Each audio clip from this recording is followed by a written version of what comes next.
Welcome back, everyone, to the My Generation podcast. On today's episode of the show, we're speaking to Christ Church student Daniel Feakins.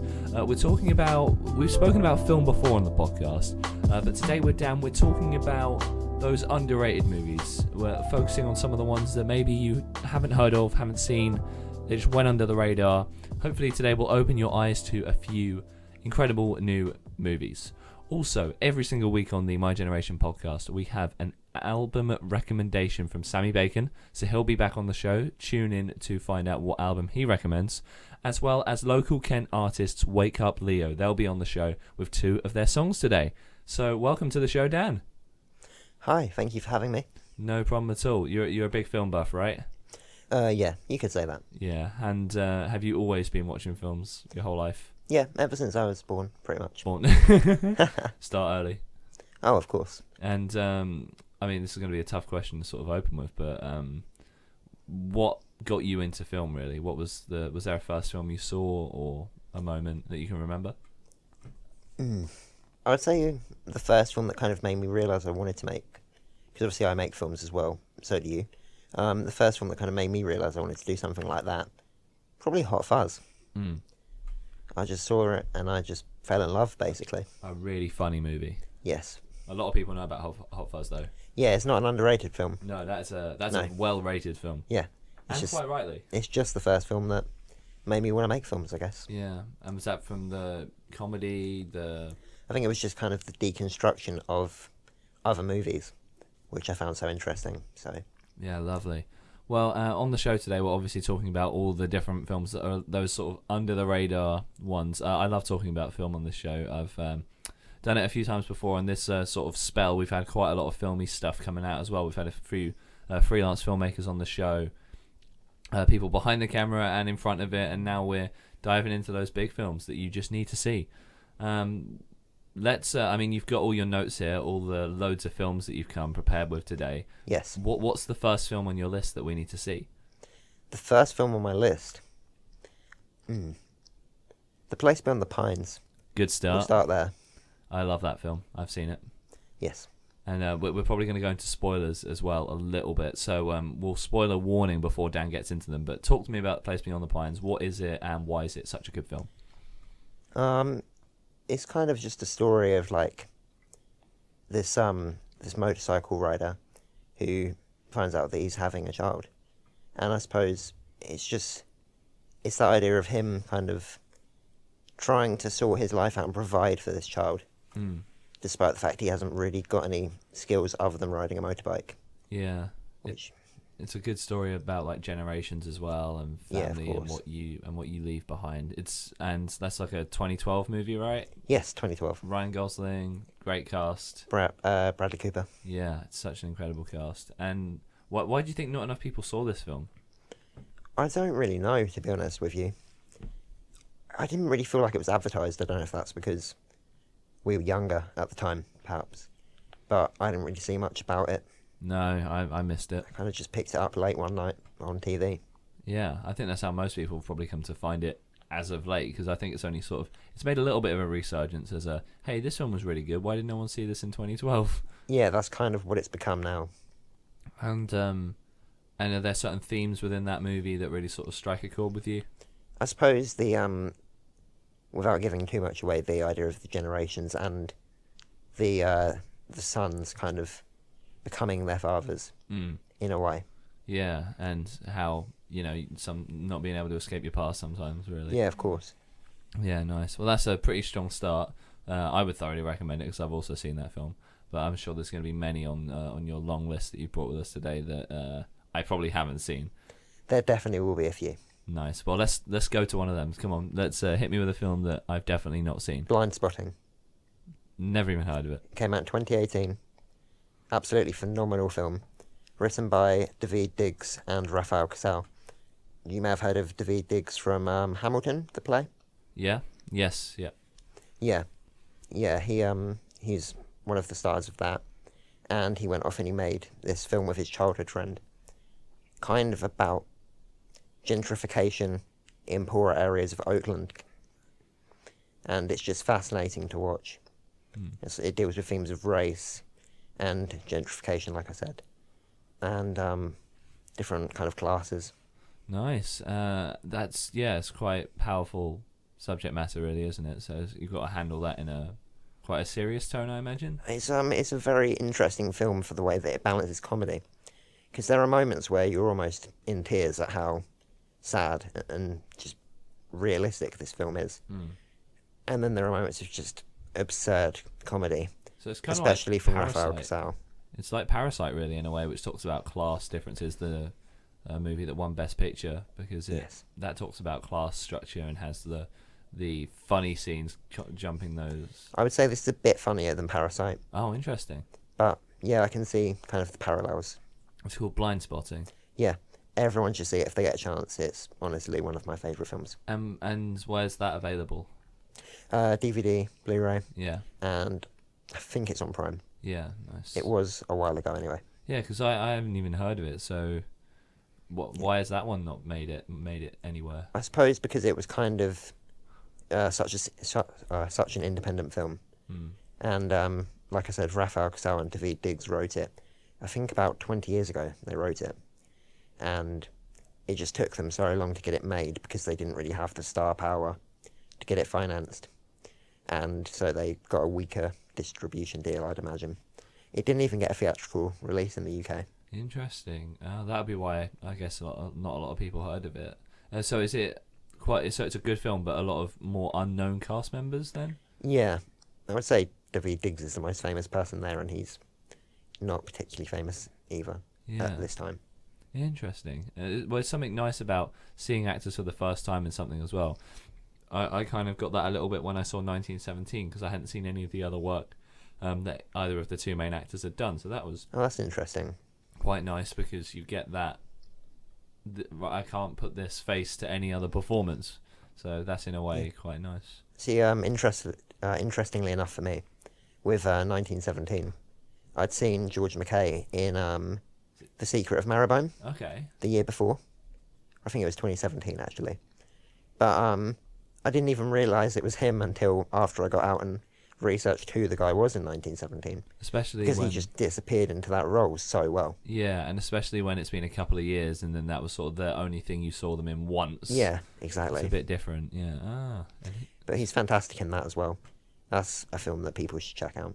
What was it called again? The Secret of Marrowbone. Yeah, I know he's been in it, but I only know it because of 1917. Yeah. It's amazing what like one big film can do for an actor's previous filmography. Yeah, it's sort of... That's very true. People look back at it and actually go back through their old films. I mean, I hope people saw Joker and have gone through some of Joaquin Phoenix's lesser-known films. Have you seen Her? No, I haven't yet. No, it's a film we've spoken about on the podcast before, and we'll be speaking about it in more detail with Emma Cusson, who we've had on the show before a couple of times now. We're going to be talking about the relationship between that and Lost in Translation. If you've seen that? Yes, I have. Yeah, and how they could either be the same universe or very similar stories. So stay tuned for that episode. That's interesting. I look forward to hearing it. Yeah, well, she introduced the concept to me and I was like, what? They're linked? I didn't even know. But yeah, we'll take it back to some of your film recommendations. Hit me with the next one, what it's about. The next one. Well, this is something that I know you know very well. Good Time. Of course, the Safdie brothers, before they made Uncut Gems with Adam Sandler, made Good Time with Robert Pattinson. And it just really flew under the radar. I only heard about it because of you. Yes, true. We did it as like a film society screening, right? Yes, yeah. And yeah, that was good. I think that got a mixed reception from the crowd. Yeah, only a few of us enjoyed it. I feel like it's a real Marmite film. You either love it or hate it. Well, it's polarising because it's there's so much happening all the time. Yeah, it's got so much momentum to it. Yeah, it's intense. Just never really gives the audience the time to breathe. Which is good because it's what the film needs, but at the same time, if you're not really ready for that, it can be a little bit... Yeah. Yeah, I can understand why it's not liked by some people, but I think it's a film that everybody should really give a go at some point, because Robert Pattinson just disappeared into that role. He should have been nominated for an Oscar, in my opinion. And Ben Safdie, I think it was Ben. It was either Ben or Josh. Benny. Yeah, he was the brother, wasn't he, in the film?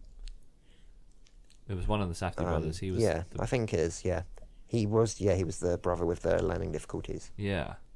And the way that stuff was handled was quite good as well. Yeah, I thought that was handled very delicately and realistically. And there was like they are brothers, and you can tell that they're trying to do good for each other. But it's about what is best for someone, really, isn't it? Yeah. And even if you're trying to do the best for them, maybe that's not what is. There's a lot of great themes in that film, isn't there? Yeah, that's one of the reasons that it's one of my favourite films. And if you haven't seen Uncut Gems either, that should definitely also be watched. Yeah, Uncut Gems definitely got a bit more awareness. I feel like they kind of just developed their style with that one, really. Like they kind of grew into themselves a bit more. Yeah, Uncut Gems felt really, really intense. Like it's like they took good time and then ramped it up again. Yeah, it's kind of like a heart attack in a film. You do feel anxious the whole time. Yeah. And I was like, wow, Adam Sandler's working so hard all the time, but he was constantly like chasing that next big thing, wasn't he? Yeah, it was incredible to watch, especially from Adam Sandler, who you just don't expect that from sometimes. I mean, I know we've seen him act before in Punch Drunk Love and The Mayor Stories. Mayor Stories is one of his best, I think. But yeah, it was just an incredible turn, really, from him. Yeah. Well, not enough people saw The Mayor Stories either. No, they definitely didn't. Yeah. That's a real underrated film. I'm so glad that Marriage Story made Noah Baumbach's filmmaking well known, but I've been shouting about The Mayor Story since it came out because I almost think it's a better movie. Oh, really? I mean, Marriage Story is a much more hard-hitting one, but I think the dialogue in the Mayor Stories is so complex and just excellent. Dialogue writing is so difficult, and Noah Baumbach nails it every single time he does it. And yeah, he has a real ear for it. But I think critically and in every way, Marriage Story makes a lot more sense because it's a very personal story, very delicate story, and handled very well. Whereas the Mayor Stories is a little bit just fun. It touches on different issues, but yeah, not enough people saw Mayor, right? No, but hopefully they will now because of Marriage Story. Yeah, again, trying to go back through that person's filmography. Are there any other sort of films that you've seen that are like big films, and then you've gone back and found a hidden gem in that person's work? Well, obviously, having just had Parasite release, I've been trying to go back through Bong Joon-ho's previous films. Yeah. And I have ordered pretty much all of his films. So I haven't watched any of them yet, but because of that, I'll be going back through and looking at his previous works and seeing how they compare. Yeah, it's amazing how one film influences you. That's so cool. And what are some of those films he's done? He's done The Host. Yeah. Snowpiercer, of course. Mother, not to be confused with Darren Aronofsky's Mother, which is very different. Yes. And has an exclamation mark, so that'll be a good, way to differentiate them. Yeah. Also, you know Darren Aronofsky when you see Darren Aronofsky. You do. I was going to try and not mention his name, but you mentioned him, so... You can't really go without mentioning him, can you? Of course, but I feel like not enough people see any of his work anyway, so... I've spoken about, The Fountain and Requiem for a Dream so much on the podcast, but very underrated films.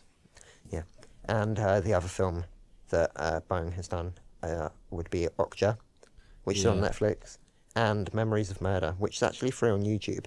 And Okja, it actually got quite a decent release, that one. Like a lot of people saw that.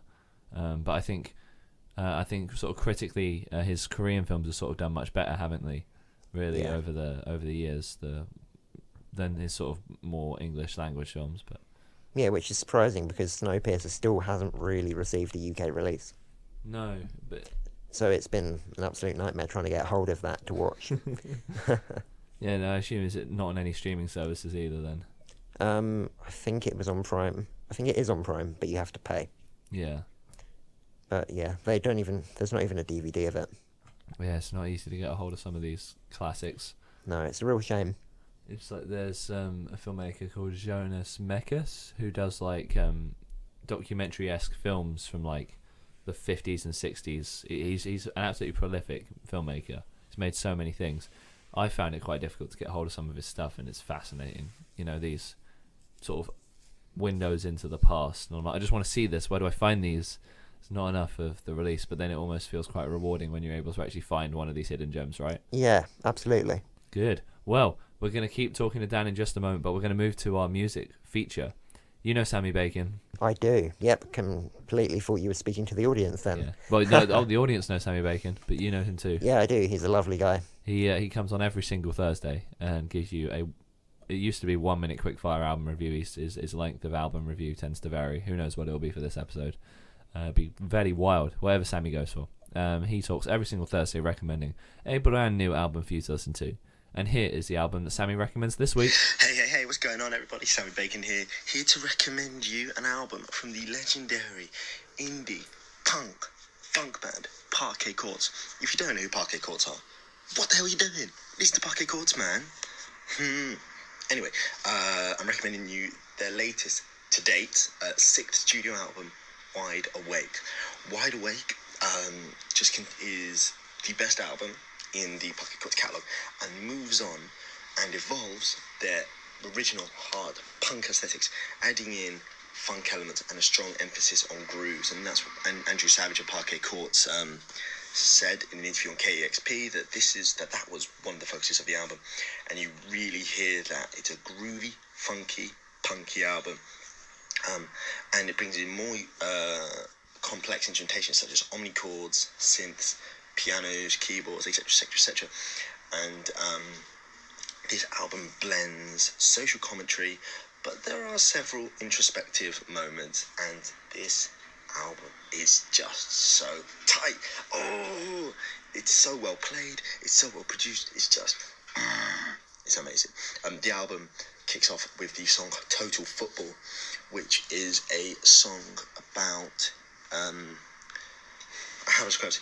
Unity, I guess, and working for each other. If you don't know about Total Football was a Dutch football concept in the 1970s where every outfield player could play in every position. So it's this idea that in society we must be total football-esque and support each other. But it's also a song about how we must have freedom in society, and that collectivism, and there's one line where Andrew Savage sings, collectivism and autonomy are not mutually exclusive, clearly saying that we can still have freedom and be ourselves and have our own identity, but still support each other. And it's just a great way to open up the album. But then there are more introspective moments like Tenderness and Mardi Gras Beads. Mardi Gras Beads is this washed out, shoegazy kind of, I read it as a love song, but I think you probably read it as anything. And then there's the track Death Will Bring Change, which is about co-guitarist Austin Brown losing his sister in a car crash and coming to terms with that. This album is just fantastic. The song Violence talks about the normalization of violence within society. Andrew Savage sings, "Savage is my name, 'cause savage is how I feel when the radio wakes me up with the word suspected gunman." Clearly a reference to the gun crisis in America and all the horrific shootings that occur almost daily, it feels like at times. I could talk forever about every track on this album. If you somehow haven't heard of Parquet Courts, I implore you to listen to them. If you like your punk, if you like your funk, some people call this woke funk, and I think Parquet Courts kind of poke fun at that with the title track Wide Awake. It's a very simple song, and I think it's kind of poking fun at people who claim to be woke and sort of don't really see the bigger picture, and thinking they're woke and being woke are very different things. I know that sounds pretentious and a bit rambly, but I don't know. There's also Freebird 2, which is another introspective moment on the track, and I think is about kind of looking back on your past and where you've come from and who you are now. It's a great song. I saw them at End of the Road Festival in 2019. They put on a fantastic live show. Parquet Courts, Wide Awake. Please listen to it. Great album. See you next time. Thank you for that, Sammy. We'll tune in with Sammy once again next week on the show to hear another album review. Please do keep tuning in, because we'd love to bring some more album reviews to the show with Sammy Bacon every single Thursday. Please leave an album in the comments below if you think he should be listening to it as well, because that would be great to get some of your albums listened to on the show and share their work. So Dan, I wanted to take more of a dive into you now as a person, as a filmmaker. Okay. What would you say is because you're a director mainly, is Yes, your mainly. directing style per se? My style, I feel like I like to plan maybe a bit too much. But I suppose where I can't always get quite as hands-on as other people, I find that very important, pre-production, that side of it. So I get really, really into the paperwork and the pre-planning. Lots of mood boards. Yeah. Lots of shot lists. Scripts, redrafting. So many redrafts. You're working on a university film at the moment, aren't you? Yes, I'm working on a film with the university, The Persistence of Memory, which should be released, hopefully, at some point. Well, the thing is, because this podcast, you pre-record them a little bit in advance, the film's probably already released by the time this episode's come out. Yes. It's mad. So, do you have a page or something that people can find this? We will have a page. We will. So I'm going to do my best to find that and put that in the description of this podcast, so you can go and watch along with Dan's work. That'll all come down to whether our producer can sort that out. And that's a producer's job. But you're the director for that, aren't you? Yep. And have there been, sort of without giving away the plot of your film as you're making it, even though it's sort of already come out, are there any sort of films that you've had influence of? Definitely, we've had a lot of influence from Inception. Yeah. Yeah. And what has it been specifically about Inception? A lot of our film is about questioning of reality and being inside somebody's head. Yeah. So we're kind of taking that look at Inception and how that uses dreams to explore the psyche of some of its characters. Yeah, and it's nice when you can sort of remember the references that still bleed into the thing that you're going to be currently making. Like for the audio drama Once Said, which is up on the My Generation podcast. I pun it, I feel like, in every single episode. And we always talk about the two films that inspired it, which is Ad Astra and High Life. Two films that I think are alright films. There are bits that I like, bits I don't like. And I wanted to take sort of my favourite bits of both of those and sort of mash them together. Do you find that bleeds a lot into your directing process? Yeah, of course. It kind of has to, for me. But, a lot of the time I kind of see another film and then you think, how can this inspire me? Yeah, and then you just steal the best bits, always. I mean, that's kind of what one of our lecturers, Tony Smith, said, which was that we can't really find original ideas. So it's best to find something that's been done before and do it in a way that's never been done before. Yeah, and mash those things together and create your own new thing. Yeah. Especially when you take a couple of indie films as well and you do that with it. Yes. And you're mashing a couple of indie film ideas together, you get a crazy concoction. Yeah, that's when things get really interesting. Yeah. Have you seen either High Life or Ad Astra? I've seen Ad Astra. I haven't seen High Life yet. Well, what did you think of Ad Astra? Because that was critically very mixed, I think. Yeah, there were parts of it that I liked. I kind of liked it whilst I was in the cinema, and then as soon as I came out, I was a bit like, actually, not a lot of that really worked. Yeah. One thing I did really like was, we're going into spoiler territory. Yep. Here, was the chimpanzee. Yeah, that scene. That really caught me off guard. Yeah. That was just a great little bit of tension in the middle of the film. Yeah. I kind of wish they'd expanded on it a bit, really. Yeah, there was a lot of stuff that didn't get expanded on, but I did quite like the voiceover work. That was it. Yeah. Yeah, that was interesting. Yeah, it was definitely unique because it wasn't like a Terrence Malick voiceover, but it was a bit more of like a serious. These are my thoughts. I'm going to tell you them.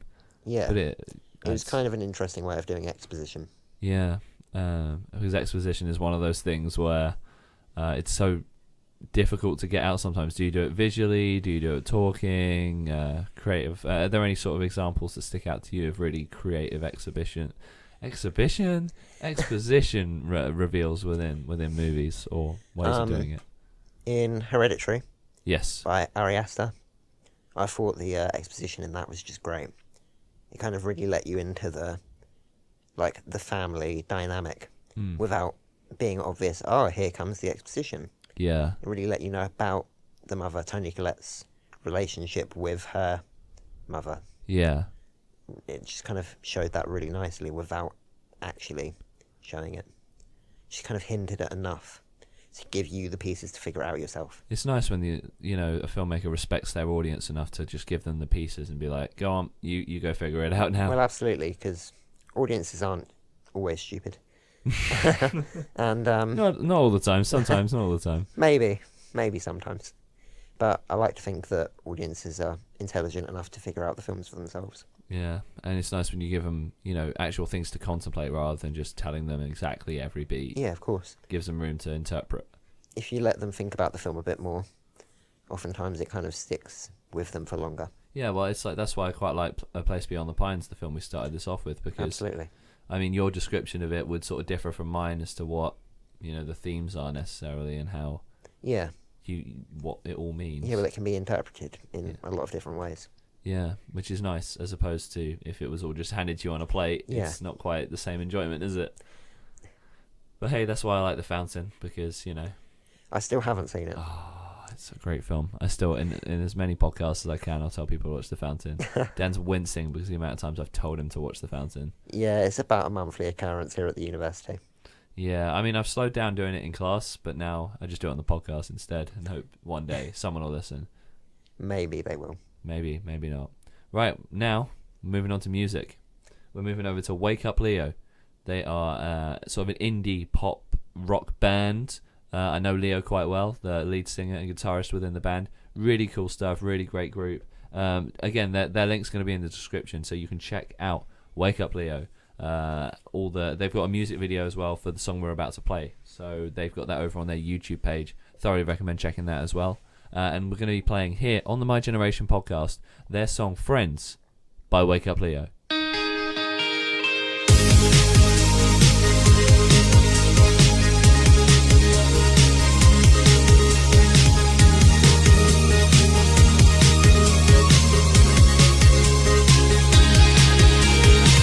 Set one foot out across the door, then moved it back a little more.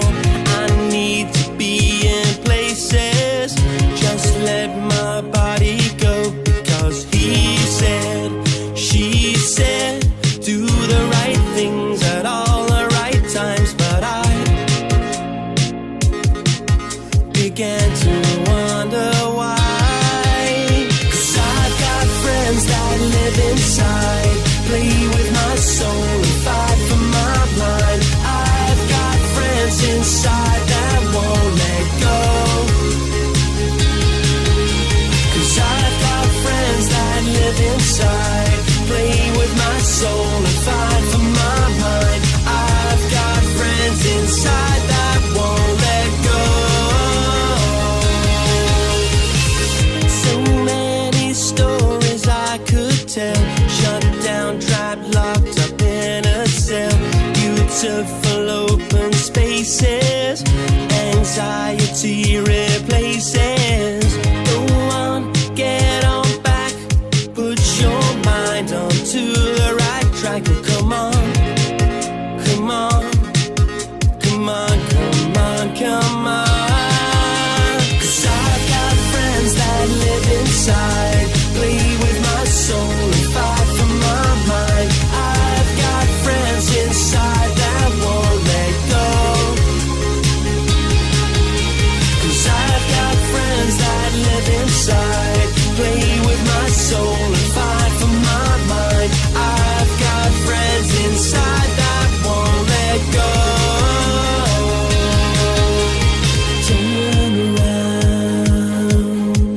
Turn around, if you feel it now, come on, turn around, turn around, turn around, if you feel it now, come on, turn around. 'Cause I've got friends that live inside, play with my soul and fight for my mind. I've got friends inside that won't let go, 'cause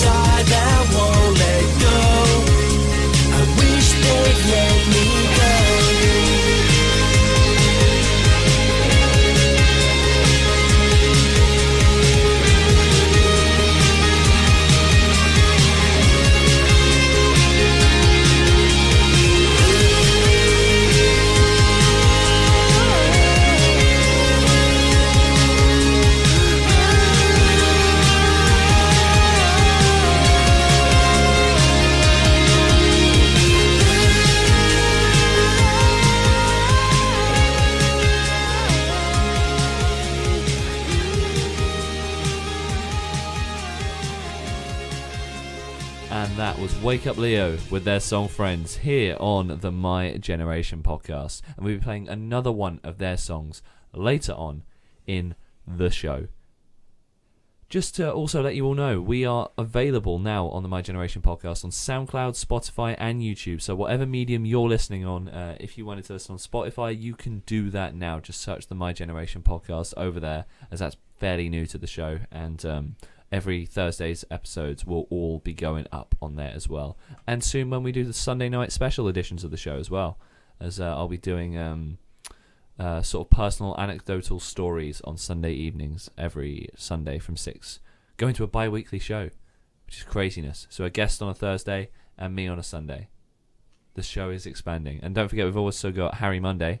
He's coming on the show to do weekly film reviews. So as opposed to this, which is like an absolute giant, a massive, really cool films to watch. Harry will be coming on every single week soon to be just giving you one extra film to check out and sink your teeth into, which is really, really cool. So we're going to be going back to Dan in just a moment to continue our conversation about films, underrated films. But do you have a story to tell about the subject? If so, feel free to leave a comment here on YouTube, or you can contact the Facebook page at the My Generation podcast, and we'll feature comments over the next few episodes. Get them back to Dan. Maybe you've seen a film because Dan recommended it. Tell him what you think of the film. That would be really cool to hear. Dan. Hi. Hi. Couldn't caught you off guard then. He was just chilling out on his phone off camera. You've been caught by the people. I have been caught. Yeah. We're talking about underrated films. Yes. Please let me know another film that you really enjoy that you think is underrated. If we're looking at recent films, another film that I really, really enjoyed was The Farewell by Lulu Wang. I have not even heard of that. See? Underrated. But why do you think it was so good? I think it was very, very good because it was the true story of Lulu Wang when she was younger. She's of Chinese American heritage, and her grandmother was diagnosed with terminal cancer and given 3 months to live. However, in China, it's sometimes a tradition to not tell the person that they are dying. Oh yes, I have heard of this. Yeah, and it's about the cultural difficulties that the main character faces with her grandmother not knowing that she's dying. So the family know, but not the grandma? Yes. Oh, interesting. And that causes some really excellent dynamics. Yeah, well, there's a lot of friction in there for the whole film, I imagine. Yeah, absolutely. It kind of just hangs over the entire plot. And you're always wondering... Well, yeah, it can never really leave. Find out? Yeah, it'll never sort of leave the soundscape, anything. It'll never go out of your mind. Wow. Yeah.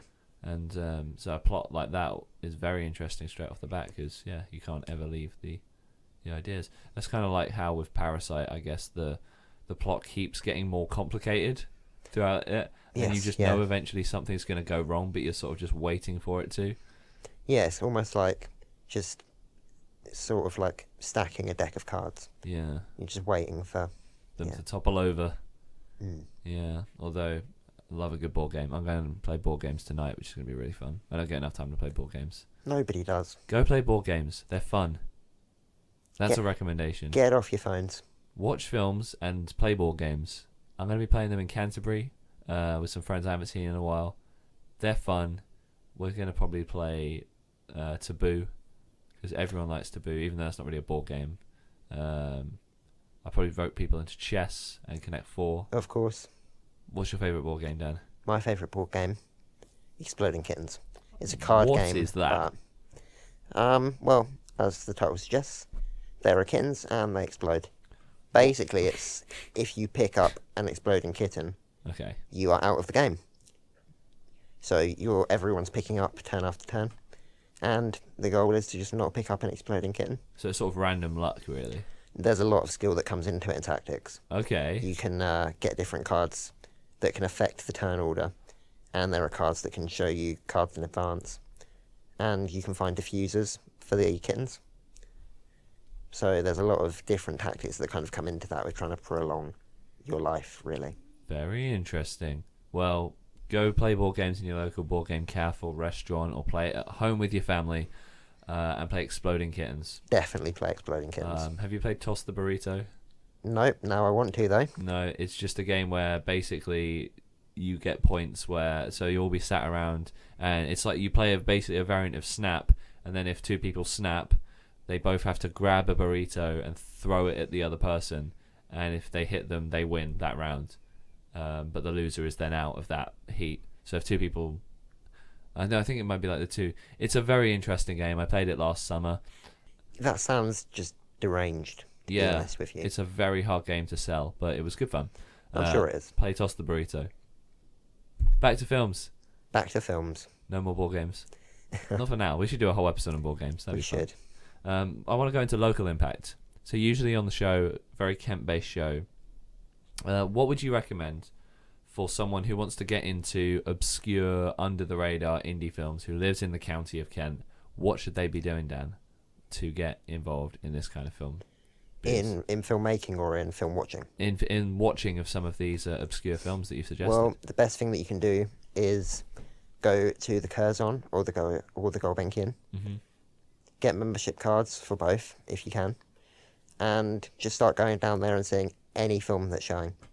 Because a lot of the time, those two cinemas in particular do show much more obscure films. Yeah, they're really, really nice cinemas. I go to the Curzon a fair bit. That's where I saw Parasite. Yes, same. Nowhere else in the near vicinity was showing it. Yeah, it took like another 2 weeks for Parasite to hit anywhere else. Yeah, well, and it was like Blue Water or Curzon Canterbury. Yeah. That was it. Yeah, that's what I found. Yeah, no, that's a good call to arms if you're based in the county. But if you're not, there's probably a Curzon or... Yeah, there's Curzons everywhere. They're all over England. And university cinemas like the Gulbenkian is for the University of Kent. Your university may have a cinema if you're not in the county of Kent. That's all I'm saying. Yeah, the Curzon recently showed A Hidden Life by Terrence Malick. Oh, yeah. As well. And have you seen that? No, I didn't get the chance. Is it gone now? Phil saw it. Yeah, Phil, who's in our group, he loves Terrence Malick, doesn't he? Yeah, he's a bit of a Terrence Malick fanboy. Yeah, everything he does is like gold dust to Phil. Yeah, in pretty much the same way that I'm a Safdie Brothers fanboy and you're a Noah Baumbach fanboy. And I'm a bit of a Safdie Brothers as well, and Darren Aronofsky. I think I make films like the Safdie Brothers, but I like Aronofsky, so it's... Nobody can make films like Aronofsky. I wish I could. Just a little bit of it. Not fully, Oof. Try our best. I think if you did, you'd need to be in a psych ward. There is a lot of creativity in his movies, I'll give him that. That's all I'll say. I mean, I love the filmmaker to pieces. I love his vision's absolutely insane. But how do you even begin to plan out an Aronofsky movie? But yeah... So that's the more local side of it. You've got something people can do to get involved locally. Well, I wanted to tease a few more topics we've got coming up on the show very soon, because we've got a lot of really cool stuff heading into the future of the show. We've got Kieran Poole. He's coming on the show. He's talking about snooker. Already recorded that one. He's a great guy. Really excited to bring that episode to all of you. We've got Joe Finnegan. He's talking about a game design passion project. At last, we filmed this episode actually quite a while ago, but really excited to share that story. And Connor Jenkins, the lovely Connor Jenkins, back on the show for the third time, talking about modelling. Connor is a uni student and a full-time model as well, and he's going to be talking about how all that stuff works, with how he got into full-time work doing that. And we've got music from Gareth Bland, Love Reptiles, and Mashville in those episodes. So stay tuned to hear some of their fabulous local and live music. I say live, it's here on the show. Close enough. Yeah. It's great music. So many great, cool local Kent bands. We'll go back to Dan in just a moment. But actually, no, I wanted to ask, we always tend to, as we draw the episode sort of toward a close, talk about what you've learned by talking about some of your favourite films here on the My Generation podcast. What have you learned about being on the show talking? I've learned that, and in terms of films, I've learned it's really interesting speaking on films that you've already watched, kind of in this format, especially like in a podcast format. It really kind of makes you put them into perspective and how other people may see them. Yeah. Which I think that perspective can be really useful.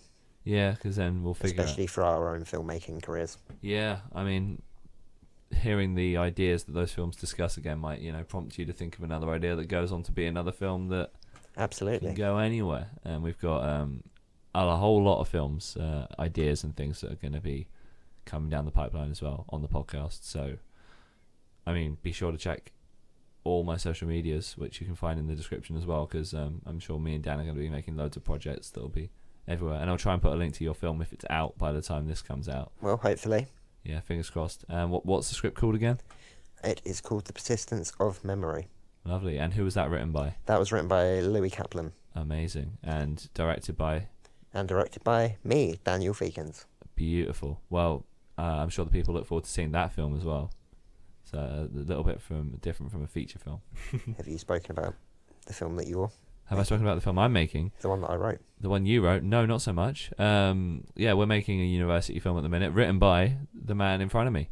Because we all wrote projects, and they got pulled into like a big group of films that anyone could make.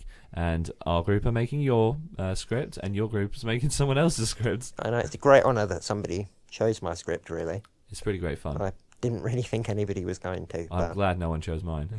Mine got accepted into the pool, but it was a little bit of a documentary thing and quite crazy, so I could see why people would want to make it. But yeah, yours is getting made by us, so that's going to be interesting. Now you've got your hands off the script. Yeah, I'm sure you're going to handle it with care. Well, I mean, that film should be out as well, so you can go ahead and watch that and hear about all the themes that we've discussed, and maybe see if some of the films we've recommended have bled into that film. Hopefully some of it translates across. You can see my directing style and my writing style. Exactly, like the film Upgrade, which was a big inspiration for your script, potentially. Upgrade was a huge influence on my script. Yeah, I can tell. I can tell just from reading the script. Yeah, I mean, we've both seen that film, and Upgrade's it's another underrated gem. It is really underrated. Please see Upgrade. Logan Marshall Green is fantastic in it.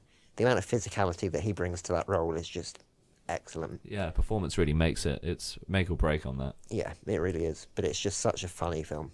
Yeah. Like, it's a horror film, but it's just so funny. Way funnier than I expected. Yes. Well. With an excellent twist.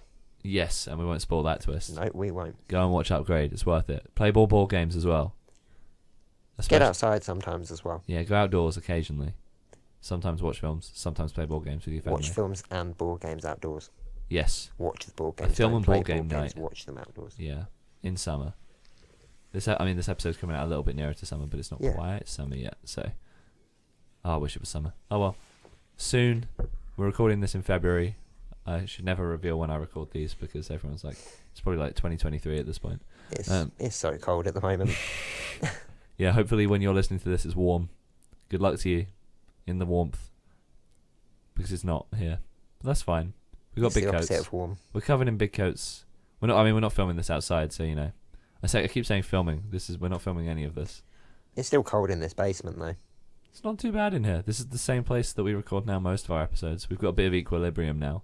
Although we've got a slightly newer sound coming through Dan's microphone. I'm using a brand new little shotgun mic attachment for the Zoom H6.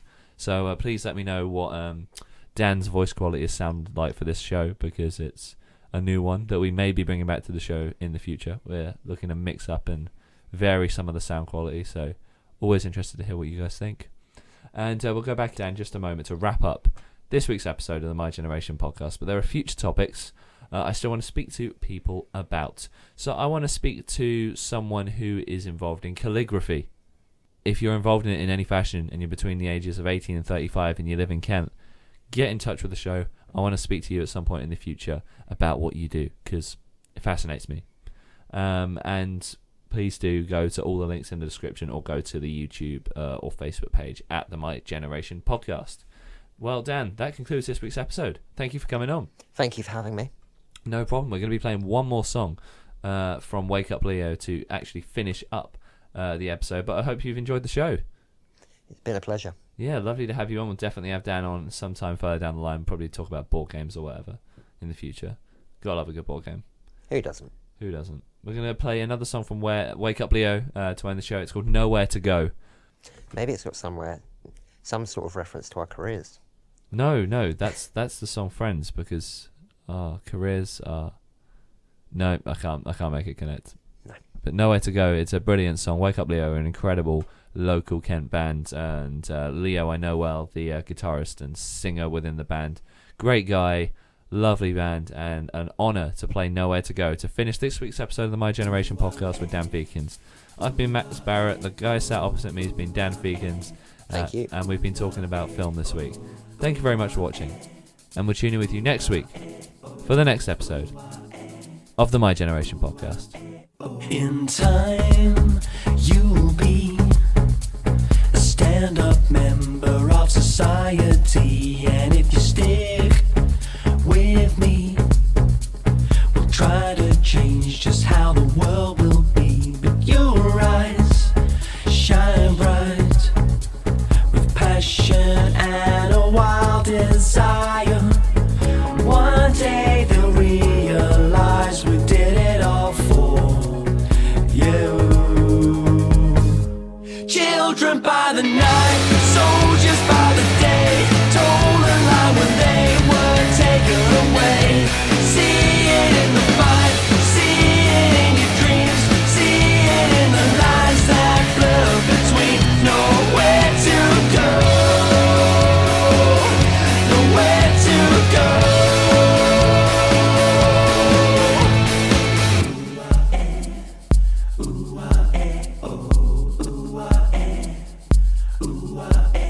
Come join our crew.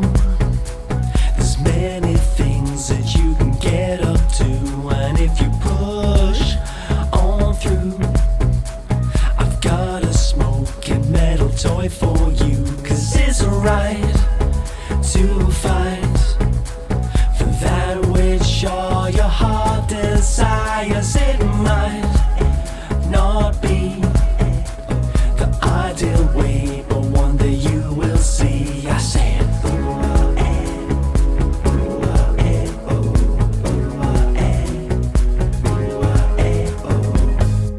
children by the night, soldiers by the day, told a lie when they were taken away.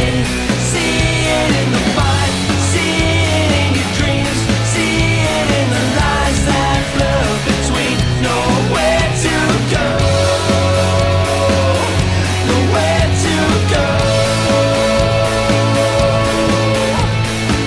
You are the seeds and we've gotta let it go. Everyone needs a little love to see them grow. You are the seeds and we've gotta let it go. Everyone needs a little love. You are the seeds and we've gotta let it go. Everyone needs a little love to see them grow. You are the seeds and we've gotta let it go. Everyone needs a little love. Children by the night, soldiers by the